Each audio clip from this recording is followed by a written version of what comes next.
മലയാള സംഗീത ലോകത്തിൽ ഭക്തിസാന്ദ്രമായ സംഗീതം കൊണ്ട് പ്രബലമാക്കിയ ഇരട്ട സഹോദരന്മാരിലെ കെ.ജി. ജയനും അനശ്വരതയിലേക്ക് വിടവാങ്ങിയിരിക്കുകയാണ് ഇപ്പോൾ.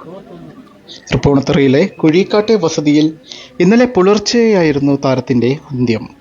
ഒട്ടേറെ ഭക്തിഗാനങ്ങളിലും സിനിമകളിലും മലയാളികൾക്ക് സമ്മാനിച്ചിട്ടുണ്ട് പത്മശ്രീ കെ.ജി. ജയൻ. ഏകദേശം 90 വയസ്സിനടുക്കെയാണ് പ്രായം.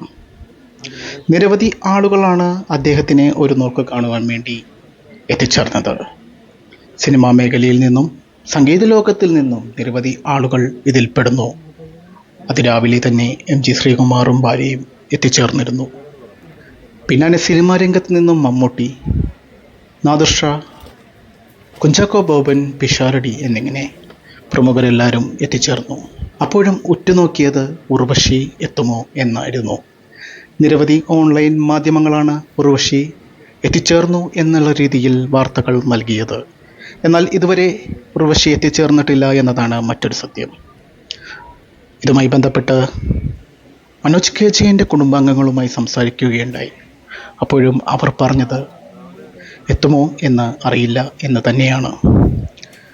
ഉർവശിയുടെ മകൾ കുഞ്ഞാറ്റ രാവിലെ മുതൽ തന്നെ അച്ഛൻ്റെ തലക്കൽ ഭാഗത്ത് തന്നെ നിന്ന് കാര്യങ്ങളെല്ലാം ഭംഗിയായി നിറവേറ്റുന്നുണ്ടായിരുന്നു. നിറകണ്ണോടുകൂടി മനോജ് കെ ജയനും ഭാര്യ ആശയും എല്ലാവരെയും നമുക്ക് കാണുവാൻ സാധിക്കും. സംഗീത ലോകത്തിലെ അതുല്യ പ്രതിഭയാണ് വിടവാങ്ങിയത് എന്ന് പ്രത്യേകം പറയേണ്ട ഒരു കാര്യമല്ല.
Very good.